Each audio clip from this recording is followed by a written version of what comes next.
merci à vous de venir assister à notre conférence.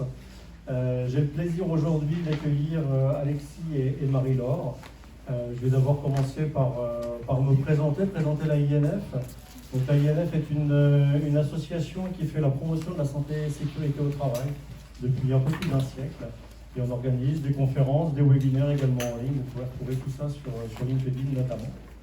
Et donc aujourd'hui, j'ai souhaité la présence de Marie-Laure et d'Alexis pour nous parler de la prévention des TMS, un sujet qui concerne tout le monde, toutes les entreprises, quelle que soit la taille, quel que soit le secteur d'activité.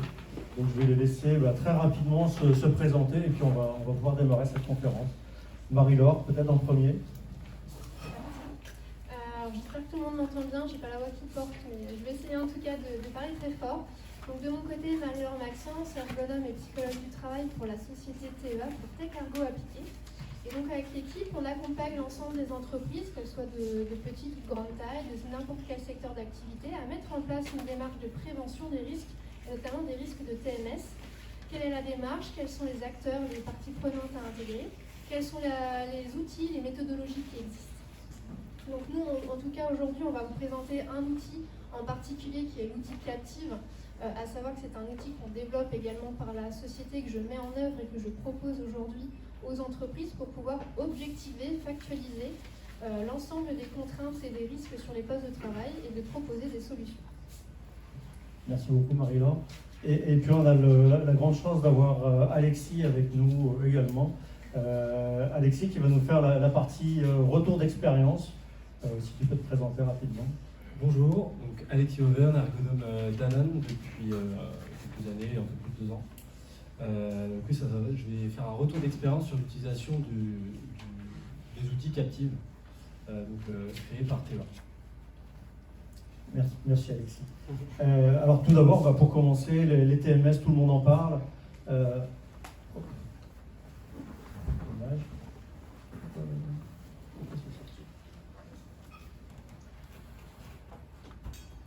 Technique, c'est normal. Alors, voilà. Les TMS, tout le monde en parle. Peut-être, Marie-Laure, peux-tu nous donner quelques chiffres, ce que ça peut représenter professionnellement?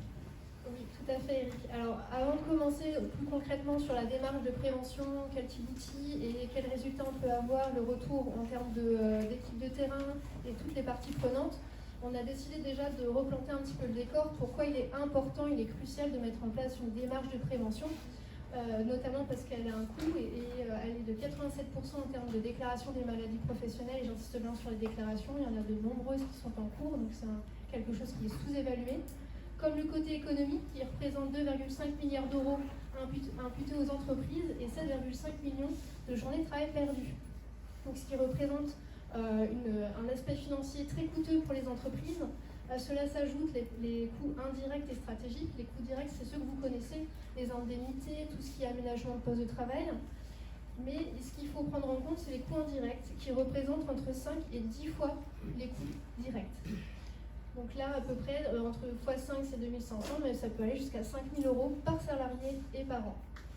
Encore, en termes de coûts stratégiques, ça va être tout ce qui est dégradation de la compétitivité, l'attractivité au poste. Il y a certains secteurs d'activité qui manquent cruellement justement de jeunes, des alternants.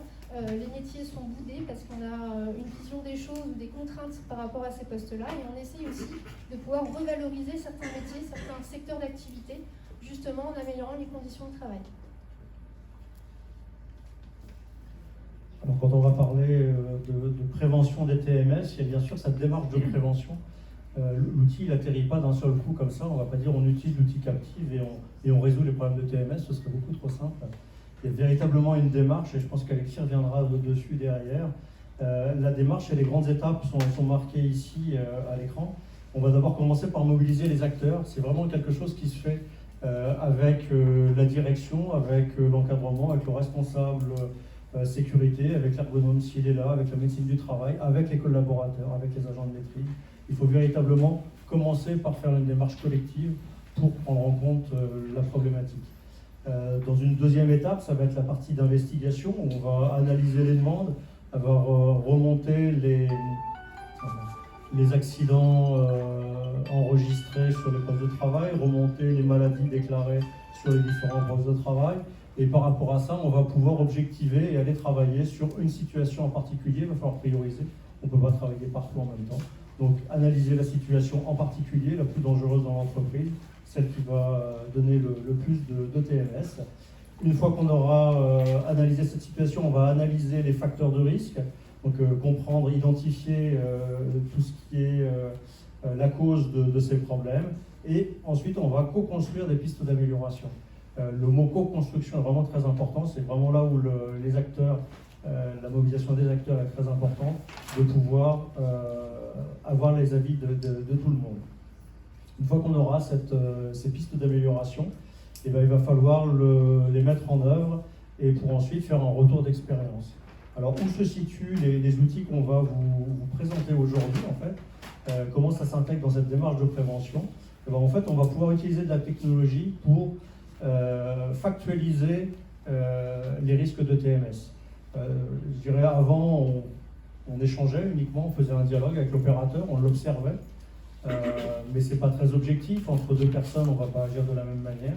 Donc là, l'outil qu'on va nous présenter aujourd'hui, ça va permettre justement d'avoir une situation le plus réelle possible et d'identifier véritablement quels sont les gestes qui peuvent poser problème. La co-construction, bien sûr, ça c'est un échange avec les personnes, mais le grand intérêt derrière, ça va être de pouvoir, quand on vient valider des solutions, les évaluer en disant on a gagné temps, et on pourra à la limite choisir entre deux solutions, entre deux niveaux d'investissement à réaliser. Quelle est la meilleure des solutions qui permet d'avoir le meilleur rendement sur la prévention. Voilà, donc il ne faut jamais oublier ça, que cette démarche de prévention, il faut bien l'intégrer de la mobilisation jusqu'à la maîtrise et à la réévaluation. Captive, Marie-Laure, qui nous a parlé de cet outil. Peut-être nous donner quelques éléments. Quelques grandes lignes. Donc effectivement, on va d'abord repartir de la demande. Donc en fonction des différentes parties prenantes, les contraintes liées au poste, on va déjà regarder s'il y a l'utilité ou pas d'utiliser ce genre de technologie. Si c'est des choses qui n'ont pas l'utilité, on ne va pas équiper la personne pour rien. Donc il faut déjà au préalable bien analyser le poste de travail. Et en fonction des différentes contraintes, on peut avoir une approche complémentaire. Comme le disait Eric, il va y avoir la partie des échanges qui est primordiale. Il faut d'abord échanger. Les personnes pensent, on réagit par rapport à quelque chose, une information, et donc on va adapter son comportement. Et donc il faut avoir cette réaction-là. Donc il faut quand même se baser sur des échanges avec les salariés, les équipes, et ensuite de pouvoir aussi coupler avec cette approche objective du factuel. On aura d'un côté la partie visuelle, puisqu'on va avoir un jumeau numérique lié à Captive. Donc on va positionner certains types de capteurs, notamment des capteurs de mouvement, sur le segment corporel de la personne. On va reproduire son jumeau numérique et on a un système de colorisation qui reprend les zones de confort de l'INRS. Et on va pouvoir visuellement déjà remarquer, avoir une prise de conscience où sont placées les contraintes et sur quelle articulation. C'est déjà la première information qu'on va avoir. Ensuite, on va pouvoir aller dans une analyse beaucoup plus détaillée, c'est-à-dire faire de la chronique d'activité. Qu'est-ce qui fait que la personne se trouve sous cette contrainte-là? Donc, identifier les tâches, les déterminants, et ensuite de pouvoir justement accompagner les entreprises à mettre en place des solutions qui soient adaptées au terrain, avoir un compromis entre santé, sécurité et performance de l'entreprise. Et donc ça, c'est Captive qui va vous permettre en tout cas d'avoir une analyse multifactorielle et de pouvoir prendre en compte l'ensemble des contraintes sur le poste de travail. Je passe la main à Alexis pour le cas d'étude. Merci. Alors, nous, notre cas d'étude, c'était un besoin qui était très particulier sur une base logistique. Une base logistique, grosso modo, c'est un grand frigo, il y a beaucoup de palettes, de Danette, d'Activia, etc. Et les préparateurs de commandes doivent prendre des cartons sur ces palettes-là et les mettre sur des palettes qu'ils ont sur leur chariot. Donc il va y avoir beaucoup de manipulation, c'est une activité qui est basée sur de la manipulation. Donc on va manipuler des cartons qui vont être en hauteur pour les poser sur une palette qui va être grosso modo à hauteur, mais on peut les saisir très très bas. On peut les saisir quasiment au sol et les mettre sur une palette qui est aussi pleine. Donc il y a un ensemble de contraintes, il y a un ensemble de manipulations qui vont exister, et nous, notre but, c'était d'essayer d'un peu objectiver l'ensemble de ces contraintes. Et comme l'a dit Eric, d'un ergonome à l'autre, on peut avoir une sensibilité à un moment, on peut avoir des sensibilités différentes entre ergonomes aussi. Et en tout cas, là, avec l'outil, on objectivait vraiment les contraintes qu'on pouvait relever. Et nous, ce qu'on voyait sur l'activité au niveau des bases logistiques, c'est que la population était en vieillissement et qu'il y avait aussi une problématique, enfin en tout cas un questionnement par rapport au maintien dans l'emploi. Et c'est pour ça qu'on a décidé de faire cette étude, et aussi parce qu'il y avait le sujet des exosquelettes. Donc là, c'est une étude qui a été réalisée sur l'activité de préparateur de commandes pour savoir si l'utilisation d'exosquelettes était pertinente ou pas. Alexis, juste pour rebondir, on voit bien que la prévention des TMS, en fait, ça ne sert pas uniquement à ceux qui ont eu des maladies professionnelles ou qui ont eu des accidents, ça sert véritablement à l'ensemble des salariés qui vont être derrière au poste.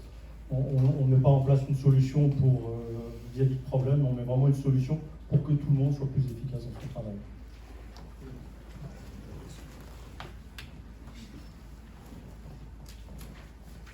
Alors, pour voir un peu l'activité, ce que je vous ai décrit, les préparateurs peuvent prendre donc des cartons, les déposer sur des palettes. Bon, là, c'était une activité qui était simulée.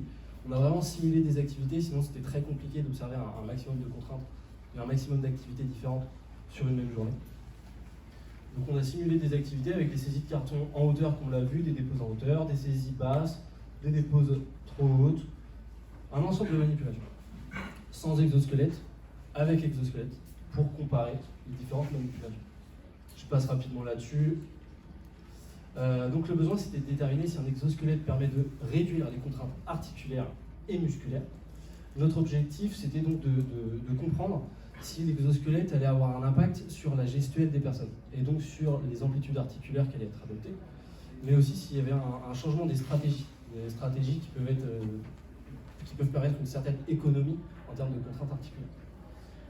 Le deuxième objectif, c'était de comparer les activités musculaires et cardiaques, aussi grâce aux outils captifs, grâce à un électrocardiogramme et des électromyogrammes. Alors notre méthodologie, tu veux peut-être prendre le relais après, on a utilisé donc 9 capteurs. Enfin, si tu veux parler des Non, je vais juste rebondir et après je te relaisserai la main. Au niveau des capteurs, en fait, on est éditeur de logiciels captifs, mais on fabrique aussi nos propres capteurs. Et donc Captive, c'est un logiciel, s'il y a quelque chose à retenir, c'est un logiciel multifactoriel où on peut employer à la fois des capteurs de mouvement pour les amplitudes articulaires, tout ce qui est effort musculaire et l'astreinte cardiaque. Et ça nous permet de cartographier en fait l'ensemble des risques d'un poste de travail de manière multifactorielle pour avoir l'ensemble en tout cas des déterminants et trouver des solutions adaptées. Et donc les capteurs que vous voyez là qui vont être exposés par Alexis, c'est ceux en tout cas qu'on développe et qu'on propose aujourd'hui en termes d'achat ou bien en termes de prestations qu'on peut retrouver quand on accompagne les entreprises. Et donc nous on a utilisé 9 capteurs de mouvement, les motion capteurs. C'est pour étudier les amplitudes articulaires. On les a placés de façon à pouvoir capter les amplitudes articulaires au niveau du rachis cervical, rachis lombaire, mais aussi des épaules, coudes et poignets. Qui étaient pour nous les zones les plus contraintes d'un point de vue articulaire pour cette activité-là. On a utilisé un électrocardiogramme, 4 EMG et une caméra pour synchroniser les données qu'on allait avoir avec l'activité réelle, pour pouvoir justement mettre en miroir le jumeau numérique qu'on allait avoir grâce à Captive avec l'activité réelle faite par les personnes. Je vais directement au résultat, mais j'y vais de façon brève, je survole un petit peu la chose. Il y a beaucoup de choses. On a un ensemble de résultats avec Captive. D'abord pour les amplitudes articulaires. Là, je me concentre simplement sur les épaules. Premier point sont les niveaux d'amplitude. Par exemple, comme l'a dit Marie-Laure, on va avoir les niveaux d'amplitude, c'est en fonction de l'INRS, ce sont des seuils qui sont pris à l'INRS. Pour faire simple, rotation verticale par exemple, c'est le lever de coude. Que ce soit le mouvement d'abduction ou le mouvement de flexion, on lève le coude avec des seuils. De 90 degrés à, je ne sais plus, 60 degrés, on est dans le vert, 60 à 80, on est dans le orange, et 80 et plus, on est dans le rouge. Les seuils que j'ai donnés sont faux, c'est juste pour donner une idée. On a donc la rotation verticale et on a regardé sans exosquelette et avec exosquelette. On se rend compte que les contraintes, elles n'ont pas changé. Et ça sur l'ensemble des personnes. Le deuxième type de mouvement, c'est la rotation horizontale. Ça, c'est est-ce que je rapproche mon coude de moi ou est-ce que je l'évade. Sur ce type de contraintes-là, nos résultats ils étaient vraiment hétérogènes en fonction des personnes. On avait des personnes pour qui il y avait beaucoup moins de contraintes grâce à l'exosquelette. On avait des personnes pour qui il y avait d'autres contraintes. Et il y avait des personnes pour qui d'une épaule c'était mieux et d'une épaule c'était moins bien. On n'a pas compris. Donc ça, on a un petit peu approfondi la chose derrière. Et le troisième mouvement au niveau de l'épaule, c'est quand même très détaillé, c'est le mouvement de rotation. Le mouvement de rotation au niveau de l'épaule qui permet de déterminer d'autres contraintes. Il n'y avait pas de changement, avec, sans exosquelette. Et l'autre type de résultat qu'on a, ce sont les contraintes, mais en fonction des activités qu'on a pu voir. Par exemple, ce que je vous disais tout à l'heure, si on va prendre un carton en hauteur et on va le déposer à hauteur sur sa palette, ça va correspondre à une tâche, ça va correspondre à un moment de l'activité. Et donc tout ça, on le retrouve, bon, c'est pas du tout lisible, mais on le retrouve sur ces triplettes de résultats. Et il faut les comparer comme ça. Par exemple, ici, on avait une manipulation du haut vers le haut. Je prends un carton en haut, je le dépose en haut. Et là, on a les résultats avec l'exosquelette. On a comparé l'ensemble, mais comme les résultats n'étaient pas homogènes entre chacune des personnes, on s'est posé des questions. On s'est dit, il y a un petit souci avec Captive, on n'a pas les résultats qui vont bien. C'est pas homogène, il y a un petit souci. Mais en fait, il s'avère que c'est nous qui avions un petit souci, on n'avait pas calibré l'outil de façon correcte, et donc ça nous avait un peu biaisé les résultats. Donc on a dû derrière faire un travail d'ergonome qui nous a pris au final beaucoup de temps, parce qu'on a dû réanalyser l'ensemble des vidéos, image par image, pour déterminer les contraintes au niveau des épaules. Donc le temps qu'on pensait gagner avec Captive, on l'a perdu, mais par notre faute. Et au final, ce qu'on avait vu, c'est que l'exosquelette, enfin pour l'histoire, l'exosquelette ne changeait pas les contraintes articulaires. Il n'y avait pas de contraintes articulaires en plus. Deuxième type de données qu'on a pu avoir, c'était les données EMG, donc l'activation musculaire, et là c'était au niveau des deltoïdes. Les résultats sont quand même assez bruts. Pour traduire, en gros, il y avait 15% d'activité musculaire en moins au niveau des deltoïdes. Incroyable d'avoir ça avec un exosquelette.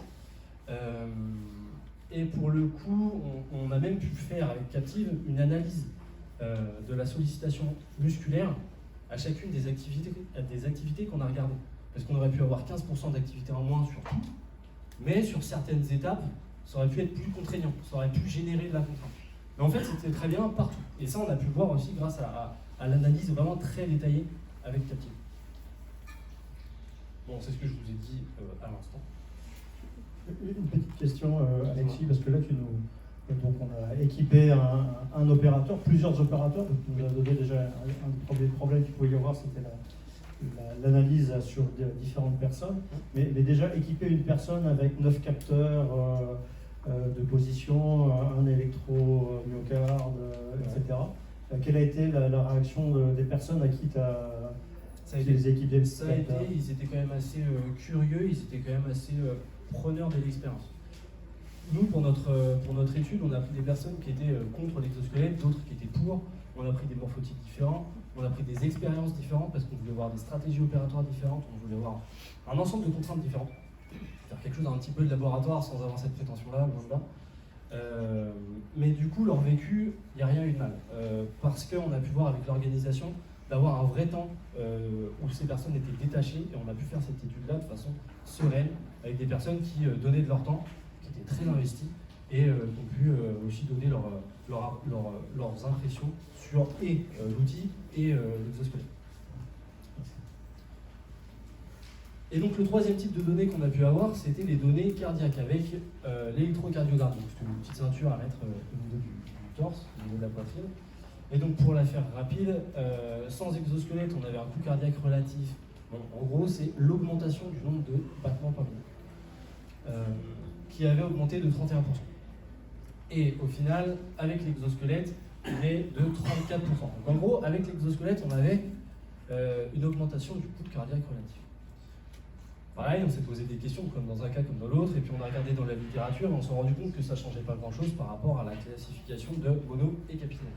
Donc l'exosquelette, suite à l'étude avec les outils de Captive, on s'est rendu compte que c'était pas trop mal d'un point de vue cardiaque aussi. Voilà. Ce qu'on a pu aussi observer, parce qu'on a des données aussi qui sont assez précises d'un point de vue cardiaque, c'est le coût cardiaque relatif au-dessus de 50%. Donc quand les battements par minute augmentent de plus de 50%. Ça, c'est vraiment pour des activités qui sont hyper importantes. Et ça, on peut avoir ces données-là, enfin hyper sollicitatrices. On a pu avoir ces données-là aussi avec Captive en allant vraiment fouiller dans cette ligne d'information. Et ces sollicitations-là, ces contraintes-là, il y en avait beaucoup. C'est-à-dire qu'avec l'exosquelette, on avait 28% de sollicitations cardiaques en moins, de très important. Et donc en conclusion là-dessus, avec Captive, on a pu déterminer un ensemble de points, mais aussi avec l'analyse vidéo qu'on a dû faire parce qu'on n'avait pas bien calibré l'outil. On a pu se rendre compte que l'exosquelette permettait de ne pas changer les contraintes articulaires, de ne pas réapprendre d'activité, permettait de réduire les sollicitations musculaires, réduire les sollicitations cardiaques. Et tout ça, on a pu l'avoir grâce aux 9 capteurs de mouvement, l'électrocardiogramme, et puis grâce aux EMG. Ça nous a fait gagner un temps qui était monstre, notamment au niveau des contraintes articulaires. Et donc, nous, notre conclusion, c'était que pour les préparateurs de commandes chez Danone, en tout cas, l'utilisation d'un exosquelette qui était bien précis était OK pour une activité qui était bien précise. Et qu'après, pour son développement, il fallait voir en fonction des cultures de chaque site et de chaque base logistique. Petite question, Alexis, tu disais tout à l'heure que vous aviez sélectionné volontairement des gens qui étaient pro-exosquelette et des gens qui étaient un petit peu contre. Donc là, vous avez évalué d'une manière objective, avec des capteurs, les solutions avec et sans. Est-ce qu'au final, les gens ont accepté la solution, y compris ceux qui étaient plutôt contre au départ? Au final, actuellement, c'est toujours en discussion. Donc je ne peux pas te dire que là, ça a avancé. Mais en tout cas, suite à l'étude, c'était des données qui étaient objectives. Donc les personnes n'allaient pas se dire c'est une étude qui est peut-être un peu biaisée ou quoi qu'est-ce. Les données sont carrées. Il n'y a pas de contrainte généralement avec ça. Vu qu'il y a un côté qui est très ludique, on montre les résultats assez facilement aux personnes. C'est assez facile. Ouais, c'est ça. Visuellement, on voit tout de suite en fait quelle est l'articulation qui peut poser un problème, quel est le mouvement qui peut poser un problème. Oui, et puis en plus, les personnes, on les fait bouger devant nous et puis ils voient l'avatar. Donc ils voient un petit peu les contraintes qui peuvent exister justement quand elles lèvent le bras, par exemple. Mais comme c'est quelque chose de très pédagogique, ça passe quand même plutôt bien. Merci pour ce retour d'expérience sur l'utilisation de ces moyens de mesure en fait, qui permettent d'objectiver les résultats et d'objectiver la solution. En fait. C'est vraiment très important. Je te laisse continuer. Oui. Donc c'était une étude de cas qu'on voulait vous faire partager avec toute une méthodologie qui a été mise en place comme Alexis vient de vous présenter, des outils qu'il a utilisés pour objectiver et également le ressenti en termes d'équipe par rapport à ceux qui ont utilisé l'outil, mais aussi par rapport aux salariés, parce que c'est important aussi d'avoir leur retour, il faut qu'ils soient engagés, il faut qu'ils soient acteurs. Et tout ça pour vous dire qu'il y a des outils, en tout cas aujourd'hui, qui existent pour vous accompagner à mettre en place ce type de démarche de prévention des risques. Bien évidemment, comme on l'a pu le dire au fil de l'eau, c'est important que toutes les parties prenantes, tous les acteurs se soient mobilisés afin d'avoir l'ensemble des contraintes et des objectifs de chacun. Vous avez des données quantifiables objectives et vous pouvez l'utiliser comme outil pédagogique. Là, c'est vrai qu'on n'a pas eu la vidéo avec le jumeau numérique, mais vous pouvez en tout cas l'utiliser pour des sensibilisations, puisque ça permet de faire prendre conscience de l'impact que ça peut avoir au niveau du corps humain. Et les salariés participent, peuvent faire preuve de pistes de solutions, enfin vous proposer des choses. Et ça permet aussi de se retrouver autour d'une table et de pouvoir discuter, puisque là on a des éléments factuels. En termes de démarche, c'est une démarche participative, comme on peut le mettre de manière générale. C'est jusqu'à un moment donné, on a mis en place et on a utilisé un logiciel, des capteurs, mais en tout cas, le salarié, l'homme, restera toujours au cœur de la démarche. Et c'est une approche complémentaire à celle qu'on connaît communément, qui est utilisée aujourd'hui en ergonomie. Donc c'est tout ça pour, en tout cas, vous rappeler qu'il y a des choses qui existent, qui peuvent vous accompagner et qui sont au service de la prévention. Ça va vous permettre en tout cas de trouver des actions qui soient pérennes. Déjà, vous allez mettre en une méthodologie, une démarche qui va s'inscrire dans le temps. Il y aura des personnes qui vont porter le projet, qui vont être référentes. Et ensuite, vous allez pouvoir justement, à chaque modification de poste, une nouvelle ligne ou bien un changement de produit, vous allez être capable de pouvoir reproduire cette méthodologie-là, de pouvoir identifier ou prévoir certains risques et justement de pouvoir en tout cas vous inscrire dans une prévention qui soit durable et mettre en place des actions préventives et non curatives qui est le plus généralement aujourd'hui utilisé et en termes de mise en place. Juste pour compléter, là en fait on présente deux outils. Il y a l'outil Captive qui est vraiment un outil de mesure et qui permet d'aider à la décision de choisir les solutions. Et il y a l'exosquelette qui a été ensuite validé par les équipes avec Alexis. La méthodologie de mesure, en fait, elle permet juste d'objectiver les mouvements, les risques liés à la personne, les risques particuliers. Je dirais dans bien des cas, un simple réaménagement de poste avec les opérateurs sans aller jusqu'à un exosquelette, juste mettre, je sais pas, un transpal pour pouvoir déplacer les objets, mettre des choses à hauteur, juste du bon sens peut suffire déjà à réduire les TMS. Là, sur le cas qu'Alexis nous a présenté, ce travail avait déjà été fait et donc il fallait passer à autre chose pour soulager les risques persistants après cette analyse.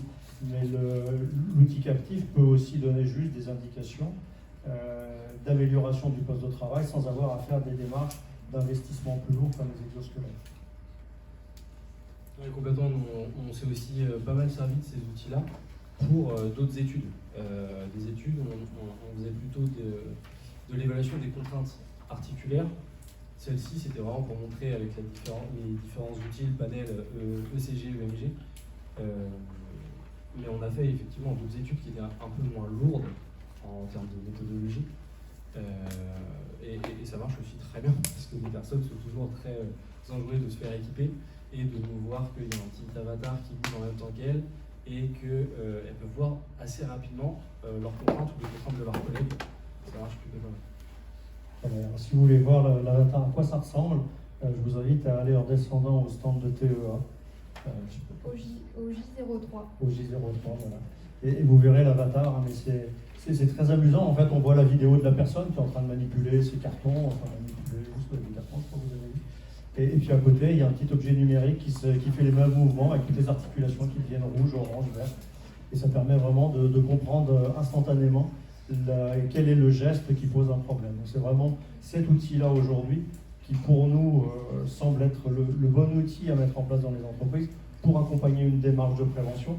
Moi j'ai bien aimé ce qu'a dit Alexis tout à l'heure, ils ont sélectionné des gens volontairement de tout type, des pros, des Antilles et autres, pour justement avoir une étude qui soit acceptée derrière, se donner toutes les chances que la solution soit acceptée.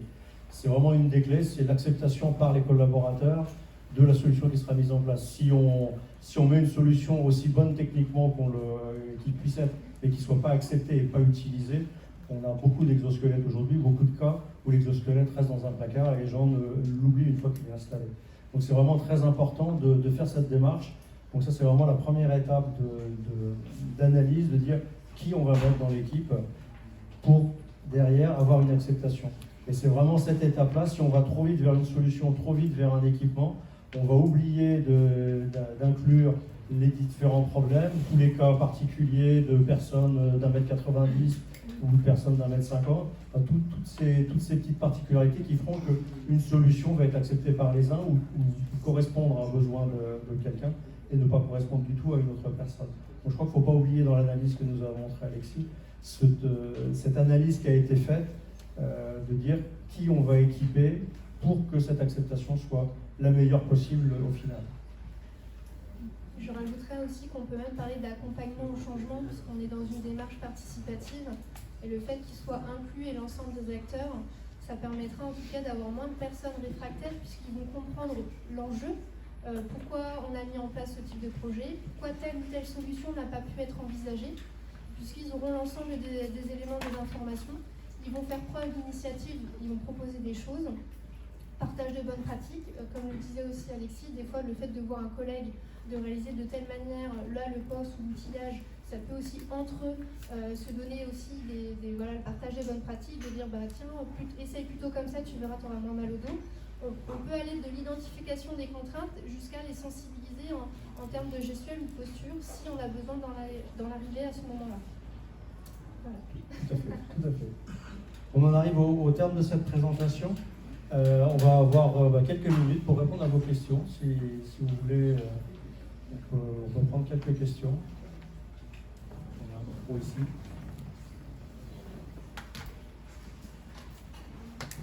Allez, je me déplace.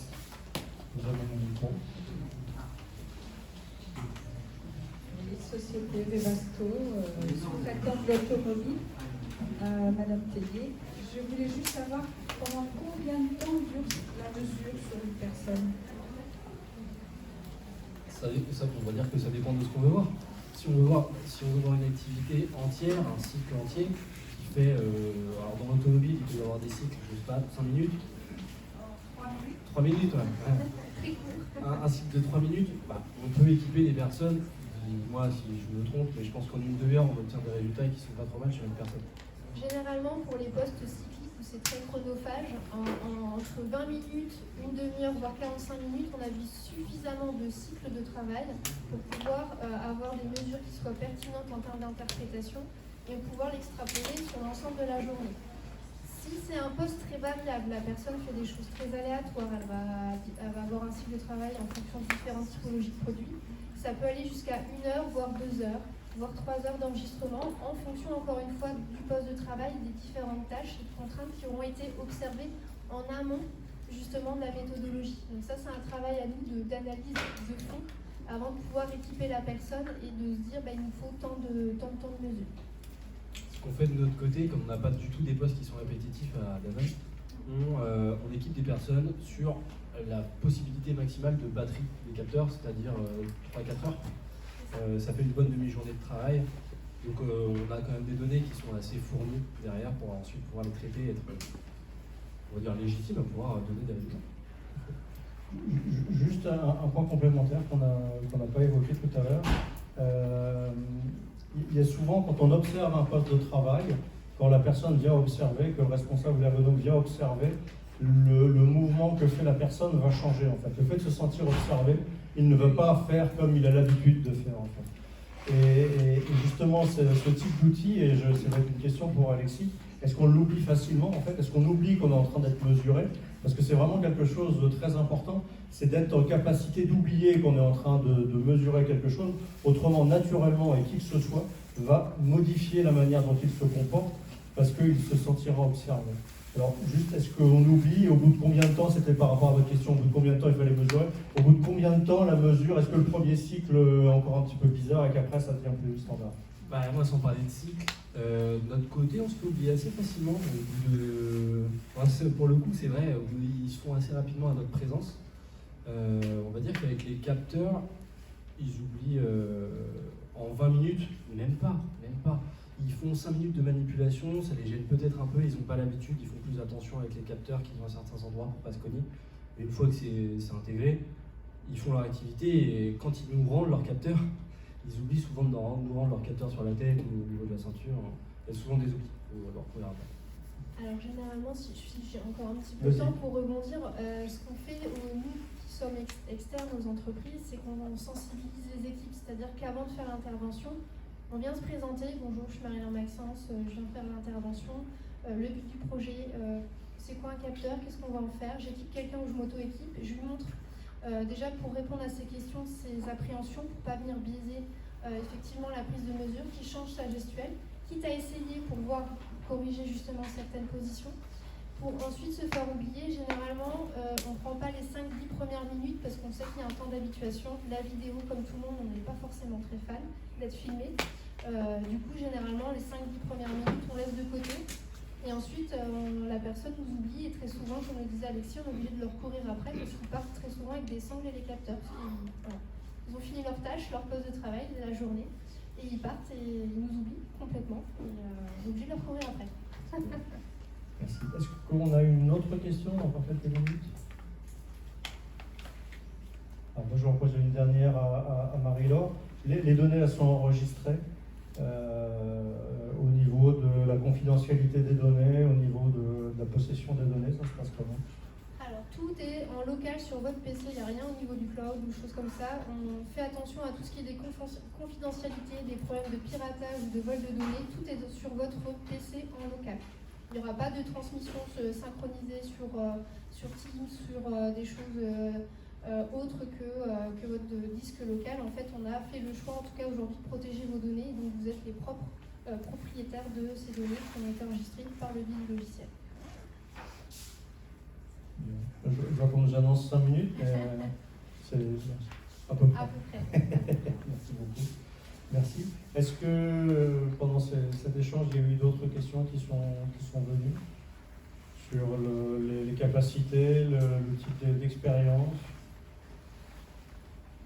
Non. Est-ce que Alexis, tu avais quelque chose à compléter sur l'expérience que vous avez vécue ou sur les choses qui pourraient être faites encore pour aller plus loin dans cette démarche de prévention des TMS? Démarche de prévention des TMS avec Captive. Avec Captive, de manière générale. Non, mais pour parler un peu de l'outil, il y a quand même une période de formation, il faut s'adapter à l'outil. Moi, c'est Marie-Laure qui m'avait formé sur quelques jours quand même. Et après, on a toute une période où il faut qu'on parle assez simplement, on se casse un peu les dents sur l'outil, il faut vraiment se l'adapter, se l'approprier. Mais ça dépend quel est le degré d'investissement qu'on veut donner. C'est que nous, on est aussi à aller chercher toutes les petites données de façon très pointue et que ça nous amuse. Très honnêtement, ça nous amuse. Parce que aussi, c'est un outil qui est hyper pointu et qui nous permet d'avoir des données qu'on aurait très difficilement à la vue. Donc c'est pour ça que nous, on aime bien faire ça. Prendre du temps sur cet outil-là, parce qu'on sait si on investit même 2 minutes, ça nous en fait gagner quand même un paquet. Mais on va dire que c'est s'approprier l'outil qui est la partie qui peut être difficile, mais qui au final est assez plaisante, parce que quand on maîtrise bien l'outil informatique, on a un paquet de données qu'on a pu montrer en tout cas. Très bien, merci Alexis.